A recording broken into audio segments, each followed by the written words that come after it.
Baldur Gate 3 on PS5 is essentially the same as PC version Ultra settings. If you're trying to decide whether you should be playing Baldur's Gate 3 on PlayStation 5 or PC and are feeling a little bit daunted by the specification requirements on PC, don't panic.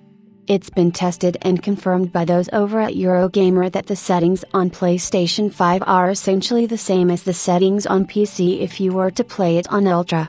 Of course, many people are unable to do so, as the game is very graphically intensive, the world is expansive, and there are lots of visual effects that you need to contend with. Baldur's Gate 3 has been out on PC for quite a while, and since the start of its release, there have been a number of fixes to work on making the performance of the game better for rigs of all capabilities. While there was some concern about how Baldur's Gate 3 would run on PC, it's been confirmed that it runs fine in Act 3, but it suffers some of the same issues that the PC version does. While the game is very obviously tailored with a keyboard and mouse in mind, the game works just fine with a controller on both PS5 and PC. At the start of the game, it's quite tolerable, and although it looks a little bit odd, it works. However, the more abilities and items you unlock and use, the more complicated your radial menus will get, which can make the interface incredibly overwhelming. Although this doesn't really affect the performance of the game on PS5 in any way, it does make it a little bit more finicky to work with.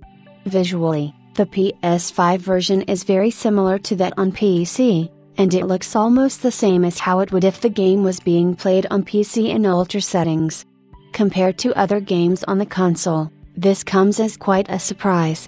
As explained in the article by Eurogamer, there are only two options available for image quality on the PS5, with the game being native to 1440p, with no signs of reconstruction or dynamic resolution.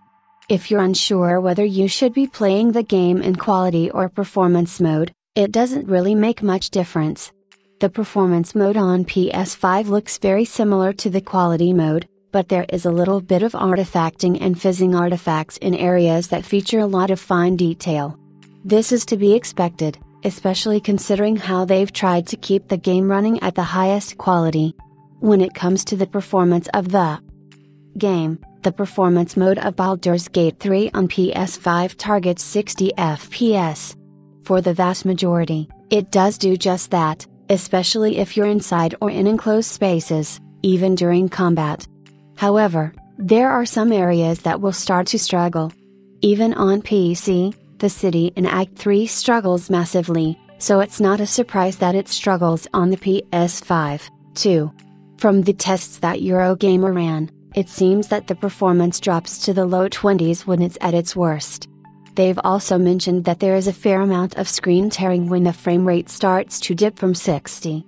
There is, of course, the option to play the game using the quality mode, which easily sees Baldur's Gate 3 run at a target of 30 FPS. Regardless of being in quality mode, you will still see some issues in Act 3, with how densely populated the city is. Overall, Baldur's Gate 3 has been confirmed by many to run fine on PS5, as long as you can get over the radial menus and get used to how janky they become later on down the line.